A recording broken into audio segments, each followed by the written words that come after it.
We are delighted to have with us the Crime Stoppers of Northeast Mississippi Coordinator, Lieutenant David Harville with the Tupelo Police Department to give us an update on everything that's happening with Crime Stoppers, but also to tell us about the annual Blue Steel competition. How are you doing? Good, Tanya. Good. So how is everything with Crime Stoppers of Northeast Mississippi? Everything's good.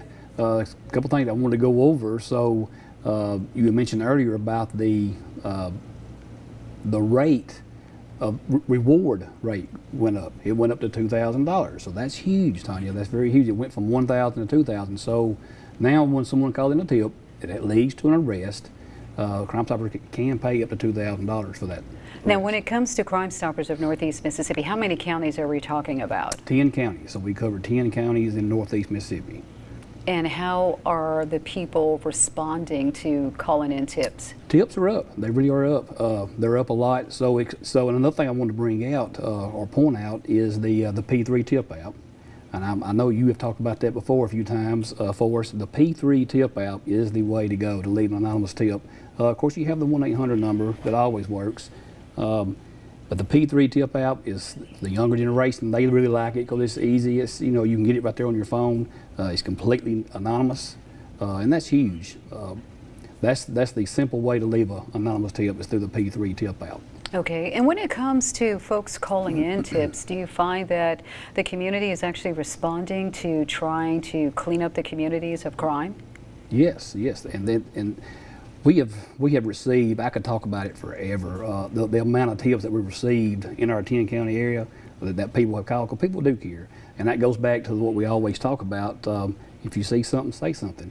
And it helps when they call these tips in. When the investigators and detectives all across our 10 counties, it's huge, Tanya, it's huge. Okay, so tell us a little bit about the Blue Steel competition. So the Blue Steel Challenge is coming up Saturday, October 21st, this Saturday, October 21st. It's for law enforcement only, but that's a huge time. Officers can get together for a little small fee, because it's a fundraiser for Crime Stoppers. But it really is a lot of fun for the officers to come together, sharpen up their skills on the shooting range. We have a lot of fun. We normally have a good turnout, so I would like to push that out to any law enforcement in our area or outside of our 10 county area are welcome to come.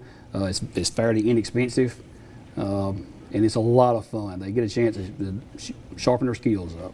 But not only that, too, there's also a wonderful opportunity for sponsors to sponsor an officer. Yes, so and that's huge as well. That's one big way of raising money for Crime Stoppers. The businesses and the bigger corporations, whatnot. Well, not even the big corporations. Small businesses can donate, sponsor officers, and for a fire lane, of course, we'll make sure their name is put out. That they were able to sponsor, but. It's a huge event, a lot of fun, a lot of good times. That is great to hear. Well, thank you so much there, Lieutenant David Harville of the Tupelo Police Department, as well as the coordinator for Crime Stoppers of Northeast Mississippi, joining us this afternoon. Thank you, Tanya. Well, still to come on WTVA 9 News.